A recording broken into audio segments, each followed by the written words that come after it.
I saw a family last week who has a baby who is bottle fed, and she was holding so much tension in her body and her face, not creating a good seal around the bottle. She was suffering with reflux.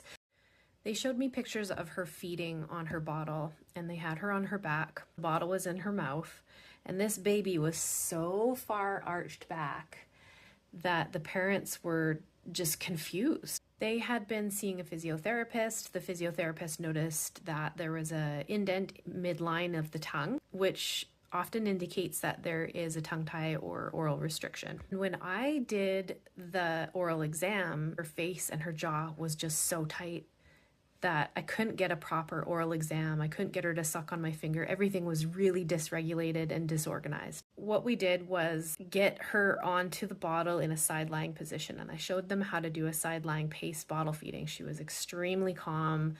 The dad was like, "Oh my God, I've never seen her this calm when she's feeding."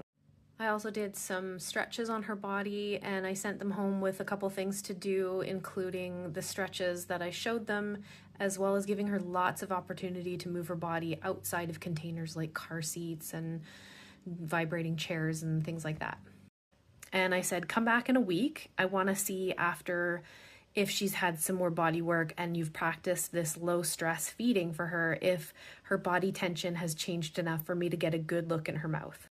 So I saw them yesterday, and when I tell you this baby looked so different, her face was so relaxed. She looked like a different baby. Her demeanor was just relaxed as well. I heard a little bit of reflux happen, but she wasn't spitting up like crazy like she was last time. And the coolest thing was that little divot in the tip of her tongue was actually softening. It was less prominent, and I could actually get in her mouth. She would suck on my finger. I saw a little bit of restriction under the tongue, but not nearly as what I was expecting it to look, considering what she had presented with last week. So she's going to see our local release provider in about a week, and we'll see what he says. But I have a feeling that he's going to say it's not worth doing. Now that things are settled with her, she's a less stressed baby, she's holding less tension, she can feed better.